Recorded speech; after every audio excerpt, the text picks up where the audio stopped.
Moikka! Mä oon vähän miettinyt tätä omaa kuontaloa. Takkuja on aikeissa laittaa takaisinpäin, mutta se, että millä tyylillä niitä rupes laittelee, niin se on ollut vähän pohdinnassa.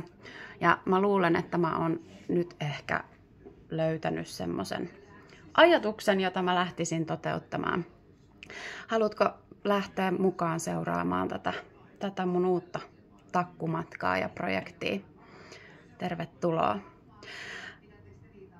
Eli mä aion jättää avointa hiusta itselle päähän, koska mä huomasin, että mulla toi hiusraja-alue on vähän semmonen, että se ottaa vähän herkemmin rupeaa vähän kutisee ja oireilee ja on huomattavasti helpompi pitää sitten kun ei laita ihan tonne hiusrajoille niitä takkuja.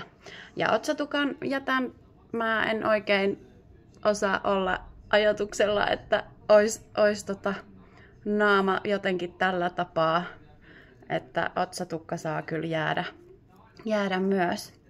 Mutta ihan ensimmäisenä mä lähden tästä vaalentaan tätä punaista väriä poikkea. Tavoite on päästä aika lähelle tätä tämmöistä oman väristä. Katsotaan kuin lähelle sitä päästään ja miten monesti pitää vaalennella ja miten suojata hiusta ja sen semmoista, että siitä lisää sitten seuraavilla kerroilla, kun tämä projekti lähtee etenemään, mutta laitettaisiin siis hiukset lähelle omaa väriä ja takut tulisi tähän niin kuin pääliosaan isommalta osalta. Ja sitten mä haluan jättää tähän korvallisille semmoset osiot avointa hiusta, että sitten kun se kasvaa, niin mä voin niitä vaikka värjäillä ja mulla on siihen semmonen yksi visio, joka kans paljastuu tässä varmaan projekti edetessä. Mä vähän ajattelin sillä tapaa, että ne takut tulis vähän tähän ehkä, mikähän se olisi suurin piirtein sellainen hyvä linja ja hyvä ositus tähän tehdä.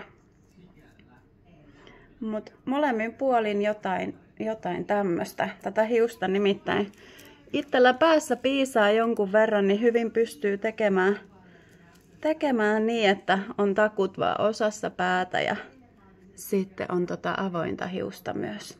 Ja niskapuoli tietysti, niin tää olisi sitten niin kuin kohtuu lyhyenä tulevaisuudessa todennäköisestikin.